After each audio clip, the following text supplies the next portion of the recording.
दिल्ली के राजेंद्र नगर में Rao IAS academy में जिस तरह से 3 छात्रों की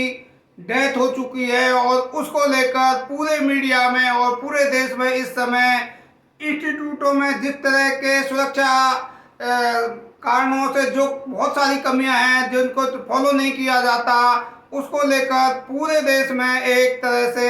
गमगीन माहौल है और लोगों में एक तरह के जो भी ये कारण हैं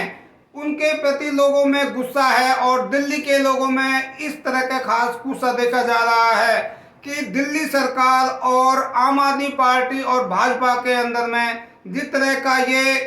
आरोप और प्रत्यारोप का दौर चल रहा है, जिस तरह से भाजपा ने आम आदमी पार्टी पर प्रदर्शन किया और आम आदमी पार्टी ने भी अपना प्रदर्शन किया है, दोनों एक दूसरे की टांग खिंचाई कर रहे हैं। तो इसमें दिल्ली के लोगों को बड़ी दिक्कत हो रही है और जिस तरह से चाहे वो इंस्टीट्यूट हो, चाहे होटल हो, चाहे ढाबे हो, चाहे अवैध निर्माण के जितने भी कारण हैं, अवैध निर्माण हो रहे हों, इन सब में एमसीडी जो है सबसे ज़्यादा इस तरह से करप्ट है। और वो जिस तरह के लाइसेंस दे रही है, जिस तरह के एनओसी दे रही है, उससे ऐसे लगता है कि इन पर किसी का शासन नहीं, शासन प्रशासन पर किसी का जोर नहीं है, किसी का कंट्रोल नहीं है और लोगों की जिंदगी से ये साथ खिलवाड़ किया जा रहा है। नेता लोग आपस में एक दूसरे पर प्रत्यारोप करके इस मुद्दे से अपना पिंड छुड़ाना चाहते हैं, मगर यही एक ऐसा प्रकरण है जो कि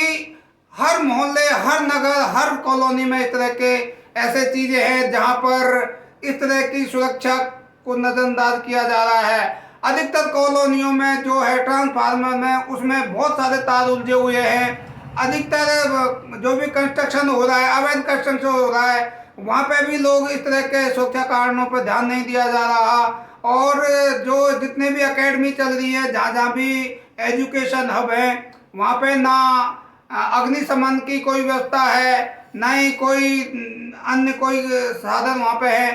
अगर इन सब की जांच करने के लिए कमेटी बने और इन सब का पता लगाए कि आखिर जो एनओसी दे देते हैं, एनओसी किस काम के लिए दी गई है और उसमें धड़ल्ले से दूसरा काम चल रहा है, तो ये एक सुरक्षा कारणों से दिल्ली के अंदर में बहुत बड़ा प्रश्न चिन्ह लग चुका है कि किस लिए ये लोग एनओसी देते हैं और बिना देखे इनको आप एनओसी देते हैं, सर्टिफिकेट देते हैं, मगर काम कहीं वहाँ कोई और हो रहा होता है। तो इस तरह की जो भी अभी ऐसे केवल यही राव अकादमी नहीं है, बल्कि बहुत सारी अकेडमी है जहाँ पर ना पानी पीने की व्यवस्था है, ना कहीं बहुत चीज़ें हैं जहाँ पर सुरक्षा इंतजाम कुछ भी नहीं है। अगर एकदम में कहीं आग लग जाए तो नीचे सीढ़ियों से उतरने के लिए एक छोटी सी सीढ़ी होती है, ना कोई अलग से विंडो होता है कि बाहर एकदम में कूदा जा सके। तो ये बहुत सारी चीज़ें हैं और जिस पर प्रशासन पर कंट्रोल होना चाहिए, मगर क्या कारण है कि ऐसी चीज़ें फलती फूलती जा रही हैं जहाँ पर लोगों की ज़िंदगी से, छात्रों की ज़िंदगी से खिलवाड़ किया जा रहा है। केवल आरोप और प्रत्यारोप लगा देने से इस समस्या का समाधान नहीं है, बल्कि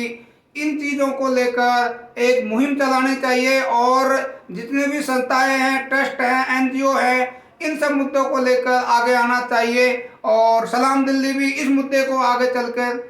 लोगों के सामने लाएगी और जहाँ जहाँ भी जिस तरह के भी सुरक्षा की दृष्टि से जो डेंजरस जोन बने हुए हैं, उन सब पर अपना ध्यान फोकस करेंगे। आप भी हमारा साथ दीजिए और इस मुहिम को आगे बढ़ाएं। जय हिंद, जय भारत।